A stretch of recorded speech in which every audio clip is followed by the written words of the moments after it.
कि कोई बच्चा खट्टा और ठंडे का इस्तेमाल कर रहा है तो ये बीमारी जल्दी कम नहीं होती।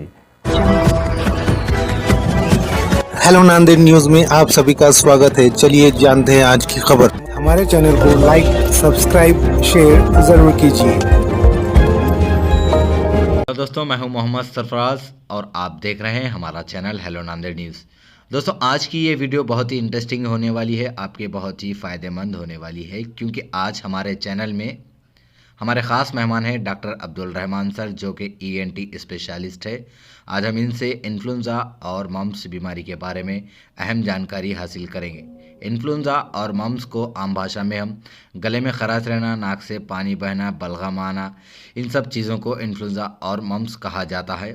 इस बीमारी के सिम्टम्स और इससे कैसे बचा जा सकता है, हम डॉक्टर रहमान सर से कुछ अहम जानकारी हासिल करेंगे। सर, आपका हमारे चैनल में बहुत बहुत स्वागत है। हमारे दर्शकों को इन्फ्लुएंज़ा और मम्स बीमारी के बारे में कुछ अहम जानकारी दीजिए। सबसे पहले तो मैं आपका शुक्रिया अदा करता हूँ कि आपने मुझे यहाँ बुलाया और ये मौका दिया कि इन बीमारियों के बारे में मैं आपके माध्यम से लोगों तक कुछ जानकारी पहुँचा सकूँ। बहुत बहुत शुक्रिया। आपने देखा होगा कि छोटे छोटे नन्हे मुन्ने बच्चे जिनके हाथों में न्यूकैन और पट्टी लगी हुई नज़र आ रही है, मैं समझता हूँ कि हर घर में या तकरीबन घरों के अंदर बच्चे इस बीमारी को लेकर मुतासिर हैं। इन बीमारियों से, जैसा कि वायरस से होने वाली जो बीमारियां हैं, जिसके अंदर इन्फ्लुएंज़ा एक बीमारी है जिसे हम कॉमन कोल्ड कहते हैं या फिर उसे फ्लू भी कहा जाता है, ये बीमारी बहुत आम हो गई है। और दूसरी बीमारी जिसे मम्स है, जिसे हम गाल फूकी कहते हैं, ये बीमारी भी बहुत ज़्यादा आम है। तीसरी और बहुत ज़्यादा जो मकदार में पाई जाने वाली बीमारी है वो है मीज़ल्स, वो जो गोबरी जिसे कहते हैं। तो इन तमाम बीमारियों को हमारे जो बच्चे हैं वो बहुत ज़्यादा इससे मुतासिर हो रहे हैं और जिनकी बीमारियों की वजह से उनके माँ बाप बहुत ज़्यादा परेशान हैं। बच्चों के बीमारियों को लेकर रात तमाम वो जाग रहे हैं और दवाखानों के अंदर लंबी लंबी कतारें लगी हुई है।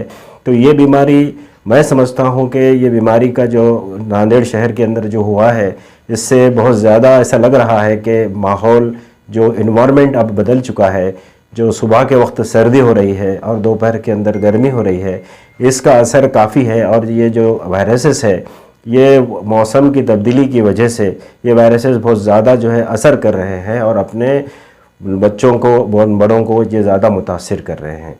इसलिए हमें जो है इससे बहुत ज़्यादा बचने की ज़रूरत है और एहतियात बरतने की ज़रूरत है। तो सबसे पहले तो मैं चाहूँगा कि ये जो इन्फ्लुएंज़ा है, इसे हम कॉमन कोल्ड बोलते हैं, जिसे हम फ्लू बोलते हैं, ये एक बीमारी है। ये एक वायरस से होने वाली बीमारी है। ये वायरस उमूमन जो है जनवरी से मार्च तक ये रहता है, पाया जाता है। तो इसको H1N1, H3N2 ऐसा ये वायरस का नाम है। जो वायरस जो है जब बच्चे की जो इम्यूनिटी पावर है, जो बच्चे की क़ुव्वत मदाफ़ियत है, क़ुव्वत जो है बर्दाश्त है, वो कम होती है, ऐसे बच्चों को बहुत ज़्यादा ये असर करता है। ऐसे लोगों को ये बहुत ज़्यादा असर करता है। और ऐसे लोग जिनको इम्यूनिटी इनकी बहुत कम है, जिनका क़ुव्वत बर्दाश्त कम है और इनको और दूसरे भी बीमारियों से ये घिरे हुए हैं, ऐसे लोगों को ये ज़्यादा असर करता है। और ये एक मुतअद्दी बीमारी है। मुतअद्दी बीमारी के माने हैं एक कम्युनिकेबल डिसीज़ है, जो एक से दूसरे को होने वाली बीमारी है। अगरचे कि किसी को एक को इस बीमारी होती है और वो बीमारी उसके ज़रिए से दूसरों को भी फैलती है। तो इसलिए जो है कम्युनिकेबल डिसीज़ होने की वजह से ये बीमारी के जो वायरसेस है, सबसे पहले इंसान के जिस्म में ये दाखिल होते हैं। ये इंसान के जिस्म में उन्हीं पेशेंट से, उन्हीं बीमार से होते हैं जिनको ये बीमारी हो चुकी है। वो जब खांसता है तो उसके जो ड्रॉपलेट्स से, जो उसके सिक्रीशन से जो बाहर आते और वो बाहर आने के बाद जो वो फैल जाते और दूसरा शख्स, दूसरा जो बच्चा है, वो अगरचे के उसको हाथ लगाए और वो हाथ से, मुंह के ज़रिए, आँखों से ज़रिए ये जो है जिस्म के अंदर दाखिल हो जाती है। तो जब ये दाखिल होने के बाद नाक के ज़रिए जो है ये अंदर फैल जाती है और नाक में से हलक़ के अंदर, हलक़ से और टॉन्सिल्स मुतासिर होते हैं। उसके बाद जो है जहाँ से हम आवाज़ निकलता है जिसे लैरिंग्स कहते हैं, वो वहाँ पर भी ये जरासीम फैलते हैं। और उसके बाद जो है अंदर की तरफ लंग्स की तरफ ये दाखिल होते हैं और लंग्स भी इससे मुतासिर होते हैं। जब बीमारी नाक में होती है तो नाक के अंदर बहुत ज़्यादा खुजलाहट महसूस होती है। पेशेंट को जो है राइनोरिया जिसे कहते हैं, नाक रनिंग नोज़ या नाक का बहना, बहुत ज़्यादा मकदार में नाक में से पानी आता, नाक खुजाती और लोग जो है छींकते छींकते परेशान होते रहते हैं। और जब ये वायरसेस बहुत ज़्यादा मकदार के अंदर जब फैलते हैं तो फिर ये बीमारी पैदा करते हैं, जैसा कि खराश गले में आ जाना, टॉन्सिल्स का बढ़ जाना, टॉन्सिल्स के ऊपर इन्फेक्शन हो जाना। जब ये होता है तो पेशेंट को निगलने में तकलीफ़ होती और उसको बुखार भी आती, बदन दर्द देना चालू हो जाता और ये बहुत सारी चीज़ें इससे होती है। बाद में जब लैरिंग्स मुतासिर होता है तो आवाज़ में भी तब्दीली आ जाती, आवाज़ जो है तो भारी भारी होना शुरू हो जाता।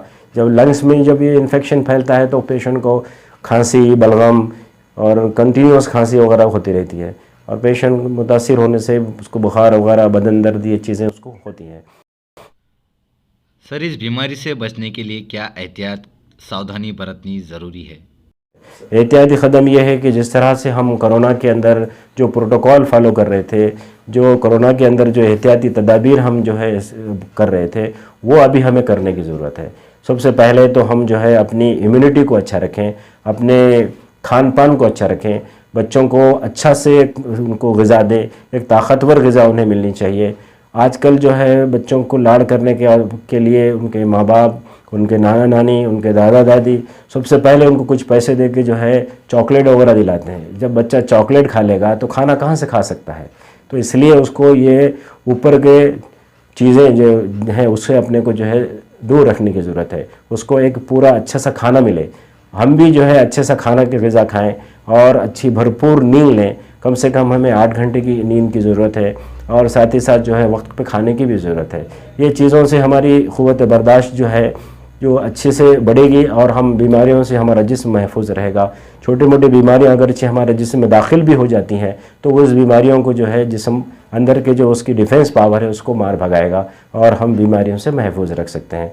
दूसरे एहतियाती तदाबीर के अंदर जो है जिस तरह से हम हाथ साबुन से धोएं, सैनिटाइज़र का इस्तेमाल करें, हाथ को बार बार साफ़ करें और जब भी हमें छींक आती है तब जो है हम कपड़ा लगा के छींकें या कम से कम कपड़ा अगर अवेलेबल नहीं है तो हम जो है हमारे हाथ जो है हमारे मुंह पे लगाएं या हमारे बगल में या हमारे हाथ के ऊपर छींकें ताकि ये ड्रॉपलेट्स इसमें फैले नहीं, जिससे जो है बाकी लोगों को जो है ये बीमारी असर ना करे।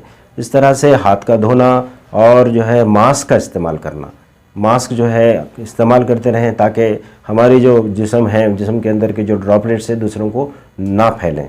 इसके साथ साथ जो है ट्रीटमेंट के अंदर जब हम ये बीमारी होती है तो इसके अंदर डॉक्टर से रुजू करें। बुखार आने पर जो है पैरासीटामोल, सिनारेस्ट, ये तो काफ़ी अवेलेबल है मार्केट के अंदर, इसका इस्तेमाल कर सकते हैं, ये दे सकते हैं। इसके साथ साथ और भी जो बीमारी ट्रीटमेंट है, जिस ट्रीटमेंट के लिए डॉक्टर की ज़रूरत होती है और डॉक्टर से जल्द रुजू हों और उसका जो है हम इलाज करें। सर, आपका बहुत बहुत शुक्रिया, आपने इन्फ्लुएंजा के बारे में काफ़ी मालूमात दी। लेकिन सर, मम्स किसे कहते हैं? मम्स यानी कि गाल फुगी, जिसे हम आम ज़ुबान में कहते हैं। गाल फुगी यानी कि बच्चों को या बड़ों को, ज़्यादातर बच्चों के अंदर ये बीमारी पाई जाती है। ये बीमारी भी वायरसेस से होती है और ये बीमारी ज़्यादातर जो बच्चों को वायरसेस की बीमारी हो चुकी है वो बीमारी उन बच्चों से दूसरे बच्चों को फैलती है। ज़्यादातर स्कूल के अंदर जब बच्चे आते उन लोगों को जो है गाल फुगी की शिकायत होती, उनके बाजू में अगर कोई दूसरा बच्चा बैठता तो वो बीमारी को घर ले आता। तो इसलिए जो है हमें जब भी अगर कोई बीमारी हो 2-3 दिन का बच्चे को आराम देने की ज़रूरत है, स्कूल को ना भेजें ताकि बाकी के लोग, बाकी के बच्चे मुतासिर ना हो। ये वायरसेस जो है जब बीमारी स्कूल से घर में आती है, आने के बाद बच्चे को बुखार आती, सर दुखता, उसको जो है नज़ले के जैसा होता, उस बाद में जो है उसके एक गाल फूक जाते। गाल फूक जाने यानी कि ये जो बीमारी के जो वायरसेस है ये सलाइवरी ग्लैंड यानी कि थूके के जो गुदूद होते हैं इसको ज़्यादा मुतासिर करती। इसके लिए यहाँ पर गलों के ऊपर जो गुदूद रहते थूके के, वो थूके के गुदूद मुतासिर होने की वजह से गला फूक जाता। और ये बीमारी आने के वास्ते जरासीम जब जिस्म में अंदर से दाखिल हो जाते हैं, दाखिल होने के बाद तकरीबन 8-10 दिन के बाद ये जो है रूनुमा होते हैं ये सिम्टम्स। जब ये एक तरफ का गाल फूक गया तो दूसरी तरफ का भी गाल और फूक सकता है। तो दोनों तरफ भी जो है ये हो सकता है। उसके साथ साथ नीचे के जो गुदूद होते हैं वो भी मुतासिर हो सकते हैं इससे। तो बच्चा काफ़ी इसको दर्द होता, तकलीफ़ होती, पेन होता है इसको। तो ये बीमारी अगरचे कि कोई बच्चा खट्टा और ठंडे का इस्तेमाल कर रहा है तो ये बीमारी जल्दी कम नहीं होती। और ये बीमारी की जो 8 दिन में कम होने वाली बीमारी है, ये जो है 15 दिन इसको लग सकते हैं। सर इसके लिए क्या ट्रीटमेंट रहता है और ये बीमारी कितने दिनों तक रहती है या फिर ऑटोमेटिक कम होती है, ज़रा इस बारे में बताइए। तो ये एक सेल्फ लिमिटिंग डिसीज़ है, यानी कि बीमारी खुद ब खुद कम हो जाने वाली है, लेकिन इसको कम से कम 8 से 10 दिन दरकार है। 8 से 10 दिन के बाद अगर अपन ट्रीटमेंट ना भी लें तो भी बीमारी कम हो जाती है। ट्रीटमेंट जो दिया जाता है वो बीमारी से बच्चों को जो नुकसान पहुंचने वाला है, जैसा कि सूजन आ गई है, सूजन को कम करने की दवाएं, दर्द होता है तो दर्द को कम करने की दवाएं, बुखार है तो बुखार को कम करने की दवाएं, ये तमाम तर चीज़ें उसको देना पड़ता है ताकि इससे कॉम्प्लिकेशन से बचाया जा सके। अगरचे हम कुछ वायरस का ऐसा कोई स्पेसिफिक ट्रीटमेंट नहीं है, खुद ब खुद ये कम हो जाती है। आम लोगों के अंदर एक इसके बारे में एक ये है कि भाई फ़लाँ जगह पे जाके डोरी डालो, वो डोरी डालने से बीमारी जो है कम हो जाती है। ऐसा कुछ नहीं है, बीमारी खुद ही कम होने वाली रहती और वो 8 दिन के बाद वो डोरी वाले का नाम होता कि वो डोरी से कम हो गई, ऐसा कुछ भी नहीं है। एक ये वायरल इन्फेक्शन है, ये इन्फेक्शन बीमारी जो है कम होने ही वाली है और हम जो है उसका ट्रीटमेंट जल्द से जल्द करें और डॉक्टर से जल्द रुजू हों और उसका ट्रीटमेंट अगर जल्द से जल्द कर लिए तो होने वाले कॉम्प्लिकेशन से हम इसे बच्चों को बचा सकते हैं। सर इस बीमारी के दौरान क्या एहतियात करनी ज़रूरी है और कुछ खान पान में चेंजेस करना ज़रूरी होता है क्या? एहतियाती तदाबीर के अंदर सबसे पहले तो हमें खट्टे ठंडे चीज़ों से बचने की ज़रूरत है। खट्टे ठंडे चीज़ों से मुराद है कि नींबू, दही, जाम, बेर, मौज, ककड़ी, अनार, ठंडा पानी, आइसक्रीम, कोल्ड ड्रिंक्स, इन तमाम चीज़ों से बचना चाहिए। इसके साथ साथ ज़्यादा से ज़्यादा गरारे करें और पानी की भाप लें। पानी की भाप अगरचे के विक्स, अमूतंजन, झंडू बाम जो भी अपने घर में अवेलेबल है ये डाल के इसको इस्तेमाल कर सकते हैं। अगरचे कि ये कोई चीज़ नहीं है तो खाली पानी उबाल कर भी उसकी भाप ले सकते हैं ताकि भाप से जो है वायरसेस का ख़ात्मा होता है। इसी तरह से गले के अंदर ख़राश हो रही है, गले में टॉन्सिस वगैरह मुतासिर हो रहे हैं तो इसके अंदर जो है सलाइन गार्गल्स यानी कि सादे पानी के गरारे या नमक डालकर भी पानी के अंदर गरारे कर सकते हैं। ज़्यादा से ज़्यादा गरारे करें, ज़्यादा से ज़्यादा भाप लें और अपने आप को इन बीमारियों से महफूज रखें।